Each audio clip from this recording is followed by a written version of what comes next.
Hello everyone, ఎలా ఉన్నారు? అందరూ బాగున్నారని కోరుకుంటూ మీ నాటి ఏక్నా ఛానల్ చాలా డేస్ తర్వాత ఒక వీడియో అయితే రిలీజ్ చేస్తున్నాండి. చాలా బిజీ షెడ్యూల్లో వీడియోస్ అయితే పెట్టడం వీలు అవ్వట్లేదు, షార్ట్స్ కూడా పెట్టడం వీలు అవ్వట్లేదు. సో ఇప్పుడైతే ఒక వీడియో అయితే పోస్ట్ చేద్దాం అనుకున్నా. ఈ పిల్లలు చూస్తున్నారు కదా, ఇది ఎక్కడ అని అనుకోకండి. జస్ట్ ఏంటైతే పిల్లలకి సర్ప్రైజ్ ఇద్దామని చెప్పి తీసుకొచ్చిన సడన్ సర్ప్రైజ్ అండి. మేము ఎప్పుడైతే బయటికి వెళ్ళలేదు, సో ఫస్ట్ టైం అయితే మా పిల్లల్ని బయటకు తీసుకొచ్చిన. ఎక్కడ అనేది ఇప్పుడు మీకు చూపిస్తాను చూడండి. నిజంగా అంటే వెహికల్ మీద వస్తున్నంత సేపు మా బాబుకి క్లాస్ ఇస్తూనే వచ్చినాము. మార్క్స్ ఏ పిల్లల్ని అంటే అల్లరి విషయంలో అని అల్లరి చేస్తున్నారని కాదు, కానీ వాళ్ళ స్టడీస్ విషయంలో అయితే మాట్లాడుకుంటూ వాళ్ళ క్లాస్ వీక్కుంటూ అయితే వచ్చినాము. సడన్గా తీసుకొచ్చినాము. హాస్టల్లో వేస్తాము, మీకు హాస్టల్ వేయడానికి తీసుకెళ్తున్నా అని చెప్పి అయితే నేను తీసుకొచ్చిన ఇక్కడ. చూడండి, మళ్ళీ గుర్తుపట్టినారు వాళ్ళు లాస్ట్కి. అంటే వాళ్ళకి తెలుసు కదా, సో వాళ్ళు గుర్తుపట్టినారు. ఓహో ఇక్కడికి వచ్చినామా అని చెప్పేసి అయితే గుర్తుపట్టినారు. ట్రైన్ రెస్టారెంట్కి అయితే వచ్చినామండి, కరీంనగర్లో ట్రైన్ రెస్టారెంట్. అసలు ఎక్స్పెక్ట్ చేయలేదు ఇలాంటి ఒక రెస్టారెంట్ ఉంటుంది, ట్రైన్ రెస్టారెంట్ అనేది. ఇప్పటికీ నాకైతే ఐడియా లేదు. చాలామంది ఫ్రెండ్స్ తెలిసిన వాళ్ళు వెళ్తూ స్టేటస్ పెడుతున్నారు. అండ్ వాళ్ళ క్లాస్లో వాళ్ళ ఫ్రెండ్స్ కూడా అంతా డిస్కస్ చేస్తున్నారంట. మా బాబు లాస్ట్ ఇయర్ నుంచి డిస్కస్ చేస్తున్నాడు, మమ్మీ ఒక్కసారి ట్రైన్ రెస్టారెంట్ తీసుకెళ్ళి మమ్మీ మా ఫ్రెండ్స్ అందరూ వెళ్తున్నారని అని చెప్పేసి అన్నాడు. అట్లా ఎన్నిసార్లు అంటున్నాడు కదా, అయితే చాలా బాగా కొన్ని పెద్ద అయితే మనం రీల్స్ మనకు చాదనే అంటే ప్లాట్ఫామ్స్ చిన్న కోరిక మాత్రం నెంబర్స్ ఇచ్చి తీసుకెళ్ళాము. రిసెప్షన్ షాక్ ఇక్కడైతే మనం టికెట్ తీసుకుని వెళ్ళాలి. ఇలా అయితే వాల్ క్లాక్ అయితే సెట్ చేసినారు టవర్ లాగా. సో చాలా బాగుంది ఎంట్రీ అయితే నిజంగా. అక్కడ నుంచి ఇక్కడ వరకు చూస్తున్నారు కదా, మొత్తం మన బోగిలాగా ట్రైన్ పట్టాలాగా అయితే డిజైన్ చేసినారు. అండ్ వెయిట్ చేయడానికి ఇక్కడ ప్లాట్ఫామ్స్ లాగా చైర్స్ అయితే వేస్తే చూస్తున్నారు. బెంచెస్ మనకి రైల్వే స్టేషన్లో బెంచెస్ అయితే ఎలాగైతే ఉంటాయో అలా చైర్స్ అయితే అరేంజ్ చేసినారు. ఈ ప్లాట్ఫామ్ విండోస్ ఉంటాయి కదా, ప్లాట్ఫామ్స్ చాలా బాగా డిజైన్ చేసినారు. ప్లాట్ఫామ్ 65 అని నేమ్ ఎందుకు పెట్టినారో నాకైతే ఐడియా లేదు, బట్ ప్లాట్ఫామ్ 65 అని నేమ్ అయితే ఉంది. అచ్చం మన రైల్వే బోగిలాగా మొత్తం ఎంట్రీ లోపలికి వెళ్ళేసరికి వ్యూ మొత్తం మన ఒక ట్రైన్ రెస్టారెంట్ మాదిరిగానే ఉంది. అప్పటిదప్పుడే చూస్తున్నారు కదా ప్లేసెస్ ఎలా ఉన్నాయో. జస్ట్ అప్పటిదప్పుడు అనుకుని అయితే వెళ్ళాం అన్నట్టు. పిల్లలు చాలా సర్ప్రైజ్ అయినారు. లోపలికి వెళ్ళేసరికి కలర్ఫుల్గా అనిపించింది. అంటే ఆ ట్రైన్ వచ్చి సర్వ్ చేయడము ఎలా చేస్తుందేమో అని అనుకున్నాము. ప్రతి ఒక్క టేబుల్కి అలా అయితే అరేంజ్ చేసినారు. వాళ్ళు మనం ఫుడ్ ఆర్డర్ చేసినాక ట్రైన్లో అంటే వెనకాల ట్రాక్ లాగా ట్రైన్ లాగా వచ్చి ఫుడ్ సర్వ్ చేసి వెళ్తారంట. అక్కడ ఉన్న పర్సన్ మనకి యాక్చువల్గా అక్కడ పిల్లలు టేబుల్ మీద హ్యాండ్స్ పెట్టి ఆడుకుంటారు కదా, సో అక్కడ ఏం పక్కకి తగలకుండా అయితే సెట్ చేస్తున్నాడు. ఆయన పక్క నుంచి అన్ని తీసేస్తున్నాడు అక్కడ సర్వ్ చేసే అతను.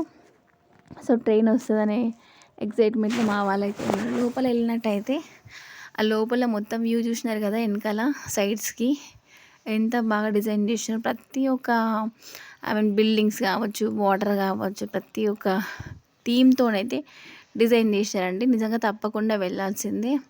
అంటే ఒకసారి అయితే వెళ్తే బెటర్, ఎందుకంటే ఎన్నో ఖర్చు చేస్తుంటాం. పిల్లలకి చిన్న చిన్న కోరికలు తీర్చడంలో తప్పేం లేదు కదా. అండ్ మళ్ళీ వెళ్ళాలనుకున్న వాళ్ళది వాళ్ళ ఇష్టం, బట్ ఒకసారి అయితే వెళ్ళి చూపిస్తే అయిపోతుంది కదా. వ్యూ ఎంత బాగుందో, గ్రీనరీ, వాటర్ మంచిగా అనిపిస్తుంది. నిజంగా వాటర్తో ఇంప్రూవ్ చేసుకుంది బెటర్ అనిపిస్తుంది. అంత కాస్ట్ ఉంది, డబుల్ కాస్ట్ ఉంది. నాకు అనిపించింది మిడిల్ క్లాస్ వాళ్ళకి ఇది అవసరమా అని అయితే అనిపించింది. బట్ పిల్లలు అన్నారు కాబట్టి ఏదో తక్కువ బడ్జెట్లో అయితే వెళ్ళేసి వచ్చినాము, షేర్ చేసుకుని తినేసి వచ్చినాము. బట్ ఏంటంటే ఇది పిల్లలకు చూపించడానికి అయితే బాగుంటుంది, బట్ మన మిడిల్ క్లాస్ ఫ్యామిలీస్కి ఈ బడ్జెట్తో తినడం అయితే అంత నాకు సరే కరెక్ట్ అనిపించలేదు. ఎందుకంటే మనం ఇంట్లో చేసుకొని తింటే చాలా అనిపిస్తుంది, బట్ బయట మన పిల్లలు కానీ పెద్దవాళ్ళు కానీ బయట ఫుడ్కి అలవాటు పడిపోయి బయట టేస్ట్కి అలవాటు పడిపోయి ఇంట్లో వేసి పెట్టినా కూడా తినరు. బట్ ఏంటంటే సరే చూద్దాం అన్నట్టు పోయినాం. బట్ ఇంకొకటి ఇది స్పెషల్గా అన్నట్టు, ఇవి స్పెషల్గా ఉన్నాయి ఈ ప్లాట్ఫామ్స్ సైడ్కి ఉన్నాయి. సో ఇది మొత్తం ఎంటీగానే ఉంది ఇక్కడ సైడు. సో ఆ రోజు ఏదో ఉండే, సో సపోజ్ ఎక్కువ రష్ అయితే ఏం లేదు, ఎక్కువైతే ఎవరు లేరు. సో ఇది సెపరేట్గా ఎవరైతే ఫంక్షన్స్ చేసుకోవాలనుకున్నా, బర్త్డేస్ చేసుకోవాలనుకున్నా, అంటే ఫ్యామిలీ సెలబ్రేషన్స్ ఏమైనా చేసుకోవాలనుకుంటే వాళ్ళు వచ్చి ఇక్కడ చేసుకోవచ్చు ఈజీగా. సపరేట్గా మంచిగా పర్సనల్గా అయితే డిస్టర్బెన్స్ ఏం లేకుండా ఎవరి వాళ్ళకైతే ఉన్నాయి ఇక్కడ. ఇవి సపరేట్గా ఉన్నాయి అన్నట్టు. సో ఇటైతే ఎవరు వచ్చి కూర్చున్నట్టయితే అనిపించలేదు. సో నాకు తెలిసి దీనికి సపరేట్ కాస్ట్ ఏమైనా ఉంటుంది, వాళ్ళకి లగ్జరీ కాబట్టి దీనికి ఏమైనా సపరేట్ కాస్ట్ అయితే ఉంటుందేమో. మంచి కలర్ఫుల్ టేబుల్స్తో బాగా అయితే అరేంజ్ చేసినారు. లాస్ట్ కాస్ట్ అయితే మా పిల్లలు ఈగర్గా వెయిట్ చేస్తున్నారు ఎలా వస్తుందని నేను కూడా అనుకుంటున్నా ఎలా వస్తుంది అసలు. అంటే ఎంత లాంగ్ డిస్టెన్స్ నుంచి అరేంజ్ చేయాలి తెలుసా. అంటే దీన్ని అరేంజ్ చేయడం కూడా ఒక టెక్నిక్ మంచి. అంటే మారుతున్న కాలంలో ఎన్నో ఇన్నోవేషన్స్ చేస్తున్నారు నిజంగా. ఈ అసలు అన్ఎక్స్పెక్టెడ్ ఇన్నోవేషన్స్ ఇట్లాంటి ఇన్నోవేషన్స్ ప్రతి ఒక్క దాని విషయంలో అవుతున్నాయి. సో ఇట్లాంటివి ఉండడం వల్ల పిల్లలు కూడా ఈగర్గా వెయిట్ చేస్తారు. వాళ్ళకు కూడా ఇష్టం అని చెప్పేసి అన్న ఉద్దేశంతో వీళ్ళకి డిమాండ్ వస్తుంది కదా. సో అలాంటి ఉద్దేశంతో ఒక రెస్టారెంట్ అయితే స్టార్ట్ చేసినట్టున్నారు. కానీ వెళ్తారు, చాలామంది వెళ్తారు. చూస్తున్నారా, ఫుడ్ వచ్చే ముందు అయితే లైట్స్ వస్తున్నాయి. నిజంగా మంచి అనిపించింది. ఆ ఒక్క మూమెంట్ అయితే పిల్లలు హ్యాపీగా ఫీల్ అవ్వడము, ఈవెన్ పెద్దవాళ్ళం కూడా ఎలా వస్తుంది అనుకొని వెయిట్ చేయడము. ఫుడ్ వచ్చే ముందు ఇలాగ లైట్స్ వస్తున్నాయి. నిజంగా మేమైతే హైదరాబాద్ ప్లాట్ఫామ్ దగ్గర ఉంటామని అయితే అనుకోలేదు. ఐ మీన్ సడన్గా అన్ఎక్స్పెక్టెడ్గా మేము హైదరాబాద్ అనుకోకుండా వచ్చి కూర్చున్నాం. అసలు మేము చూడలేదు అక్కడ ఏముంది అనేది బోర్డు కూడా. హైదరాబాద్ స్టేట్లో అయితే కూర్చున్నాము. అన్ని స్టేట్స్ ఉన్నాయండి ఇక్కడ, అన్ని స్టేట్స్ చూసారా. ఫుడ్ అయితే వచ్చేసింది. ఫుడ్ ఎలా సర్వ్ చేస్తుందో చూస్తున్నారా. అంటే మధ్యలో ఏం తాకకుండా అయితే అప్పటి నుంచి తను పిల్లల్ని హ్యాండ్స్ పెట్టనివ్వట్లేదు, సర్వ్ చేసేది. సో దానికి స్టిక్ అవ్వకుండా మంచిగా టిష్యూస్ వేసి పెట్టి అరేంజ్ చేస్తారు. అలా అయితే ట్రాక్లోకి ఫుడ్ అయితే వచ్చింది. మళ్ళీ రివర్స్ వెళ్ళిపోతుంది చూస్తున్నారు కదా ఫుడ్ తీసుకోగానే.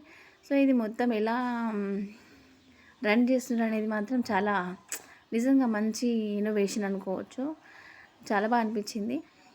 అంటే మన బొమ్మ రైలు అయితే చూసినాం కానీ ఫుడ్ సర్వీస్ రైలు అయితే చూడడం ఫస్ట్ టైం కదా. అండ్ వేరే వాళ్ళకు కూడా సర్వ్ చేస్తుంది. అలా సర్వ్ చేస్తూ వచ్చినప్పుడు నేను దాన్నే చూస్తుండిపోతున్నా, ఇది ఎలా పాసిబుల్ అవుతుంది, ఇది మన రిమోట్ కంట్రోలా లేకపోతే ఏంటి అంటే. మామూలుగా అయితే చాలా టెక్నాలజీ పెరిగిందండి. సో ఆ టెక్నాలజీకి అనుగుణంగా అన్నీ మారిపోతున్నాయి. మనిషే కావచ్చు, మెషిన్సే కావచ్చు, కానీ చాలా ఇన్నోవేషన్స్ అయితే చేస్తున్నారు. రియల్లీ అసలు ఇట్లాంటి వాటికి పిల్లలు చాలా అడిక్ట్ అయిపోతారు. అండ్ ఫుడ్ అయితే యావరేజ్ అండి, బాగుందని బాగాలేదని కూడా చెప్పలేను. So average food. And menu చూస్తే మెనూలో మీరు మెనూ చూసినట్టయితే మెనూ మీకు చాలామందికి ఉపయోగపడుతుందని అయితే ఫుడ్ పెట్టాను నేను. వెళ్ళొచ్చు, పిల్లలు అయితే చాలా ఎంజాయ్ చేస్తారు. బట్ మన మిడిల్ క్లాస్ ఫ్యామిలీకి అయితే ఆ కాస్ట్ అది బడ్జెట్ ఫ్రెండ్లీ అయితే కాదని నేను అనుకుంటున్నా. అండ్ ఐస్ క్రీమ్స్ వచ్చి నిజంగా మీకు చెప్పాలా, ఐస్ క్రీమ్ కూడా ఆఫర్ ఉందంట అండి, 3 కొంటే 1 ఫ్రీ అంట. సో ఇది కూడా చెప్తున్నాను, మీకు ఎవరైనా వెళ్ళే వరకు అయితే యూజ్ అవుతుంది. చూస్తున్నారు కదా సైడ్స్కి ఎంత బాగా డిజైన్ చేస్తున్నారు. ఈ డిజైనింగ్ మాత్రం చాలా బాగుందండి నిజంగా. ఐ మీన్ ఎట్లా అంటే మన